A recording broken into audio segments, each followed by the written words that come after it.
2026 ये कैलेंडर का सिर्फ एक और साल नहीं है, बल्कि ये वो साल है जब भारत ग्लोबल ट्रेड के मैदान में अपने नियम खुद लिख रहा है।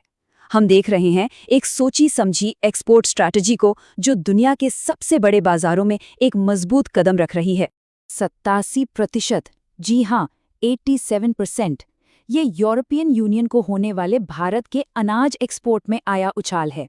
ये सिर्फ एक ग्रोथ नहीं है, ये एक ऐलान है, एक साफ संकेत कि भारत का एक्सपोर्ट इंजन अब एक नए गियर में, एक नए दौर में जा रहा है। तो आगे हम क्या बात करने वाले हैं?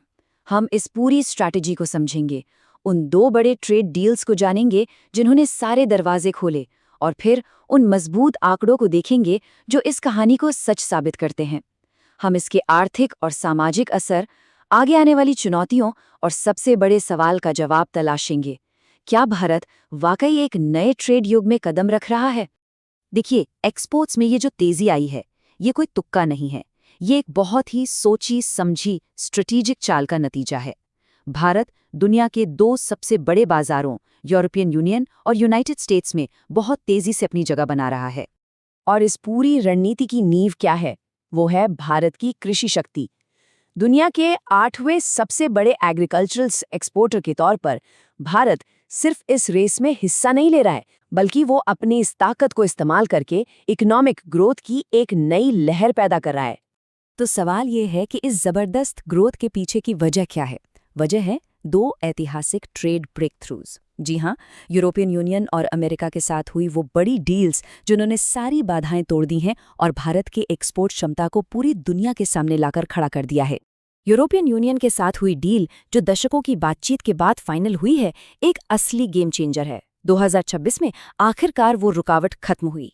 इसे मदर ऑफ ऑल डील्स भी कहा जा रहा है, क्योंकि ये फ्री ट्रेड एग्रीमेंट धीरे धीरे सारे टैरिफ खत्म कर रहा है और भारतीय प्रोडक्ट्स को एक ऐसी पहुंच दे रहा है जो पहले कभी नहीं मिली।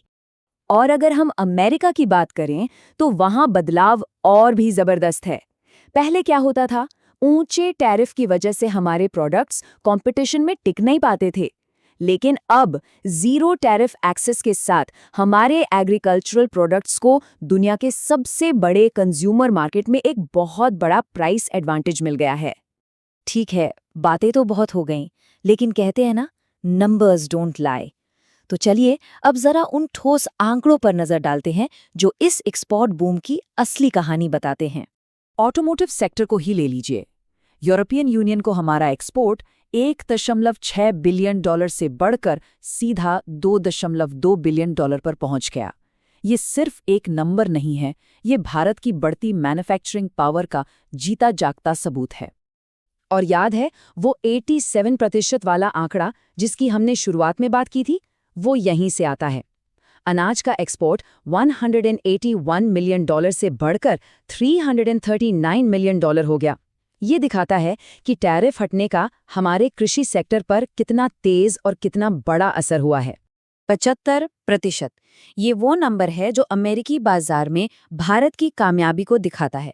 इसका मतलब है कि अमेरिका जाने वाले हमारे 3/4 कृषि उत्पादों को अब जीरो टैरिफ का सीधा फायदा मिल रहा है।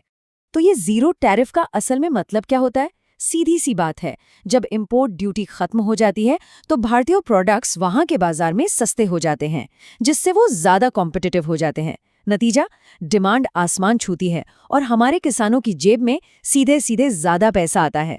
ये नंबर तो वाकई कमाल के हैं, पर असली कहानी तो इन नंबरों के पीछे है।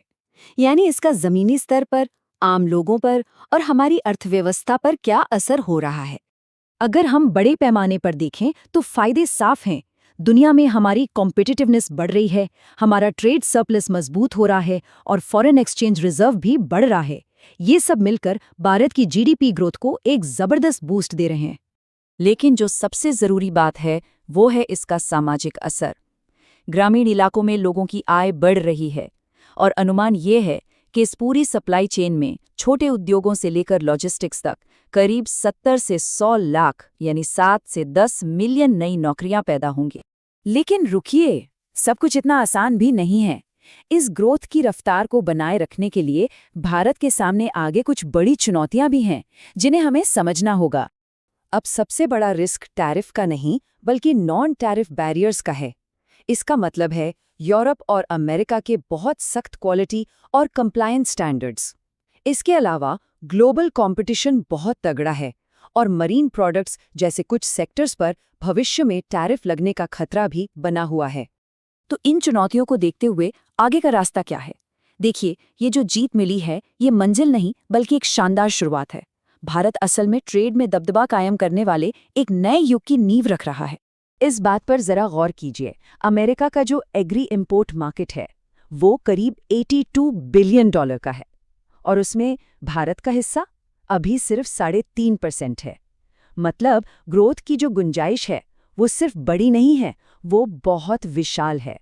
एक बहुत बड़ा बाजार है जिसे जीतना अभी बाकी है। और यही बात हमें हमारे सबसे बड़े और आखिरी सवाल पर ले आती है कि क्या भारत सच में एक बिल्कुल नए ट्रेड एरा, एक नए व्यापार युग में प्रवेश कर रहा है?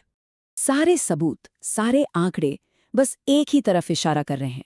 ये कोई मामूली बदलाव नहीं, ये एक पूरा का पूरा ट्रांसफॉर्मेशन है।